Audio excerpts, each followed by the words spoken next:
Tanggol!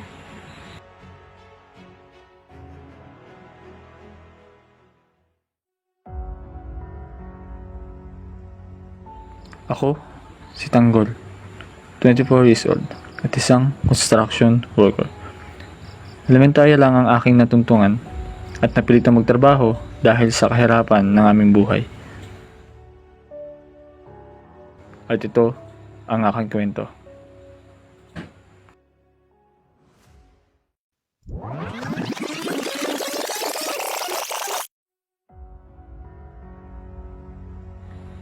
Maliit pa ako, ganito na tinatrabaho ko, pero sige lang, kakayanin ko para sa pamilya ko.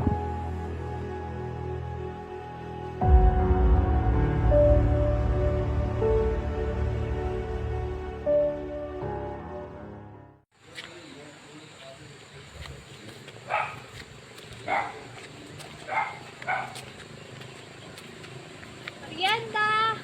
Merienda kayo dyan! Merienda! Pabili po. Uy, merienda kayo. Bibili ka ba? Ano pong tinda niya? Marami. May tinapay, may biskwit, may mga chichirya. Halika, tingnan mo. Magkano po dito? 20 lang yan. Sige po, isa nito. Magkano naman po dito? 15 yan, tsaka 25 naman yung isa. Magkano po lahat? Pasensya po, di po ako magaling sa math. Okay lang yan. Bali, 80 pesos lang lahat yan. Ito po ang bayad. Pasok limang 20. Salamat po. Salamat din.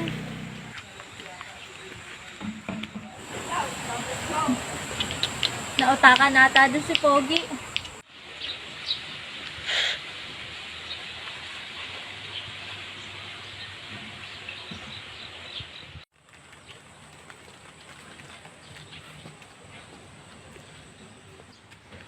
Uy, Pogi! Bibili ka ulit ng merienda?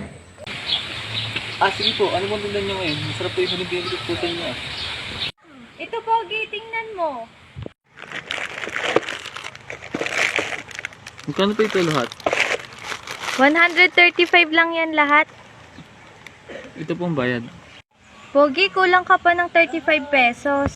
Ito pa po yung kulang. Sukli mong 5 pesos. Salamat po. Salamat din.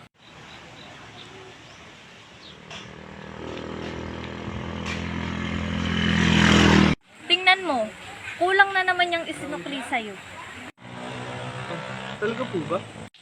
Bakit hindi kaya subukan mong pumasok ulit sa eskwelahan ito? Para matuto kang magbilang. Hindi na po siguro. Masyado na po akong may edad para mag-aral pang muli.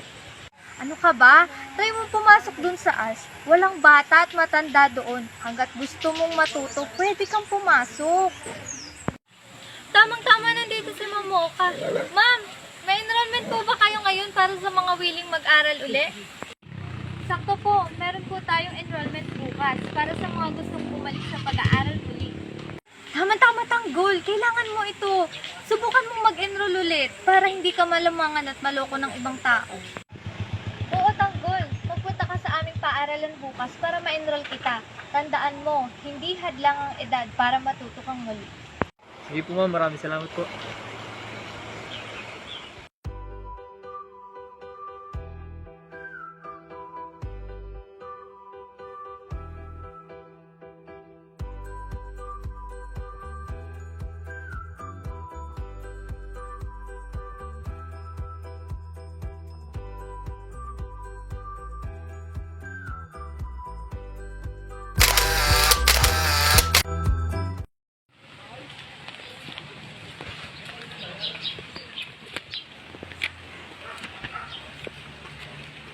Pogi, bibili ka ulit merienda? Sige po, pawil po. Magkano nga po ulit ito? 15 lang. Saka isa na din po nito. Ayan, 25 naman yan. Na ito pong bayad. Ito sa mo, Pogi. Parang kulang po ng 5 pesos kasi 50 pesos po binayad ko tapos 40 pesos lang po bili ko. Di bali 10 pesos po dapat ang sukli ko. Ay, oo nga, no? Pasensya ka na, Pogi. Ito pa yung 5 pesos na kulang. Salamat po. Sa buhay, hindi dapat basehan ng edad para matuto. Kailanman ang bawat tao ay malayang mag-aral at matuto ng sapat na edukasyon upang lumaban sa mundo. Edukasyon ang siyang kayamanan para hindi maloko o magpaloko. Muli, ako po si Tanggol.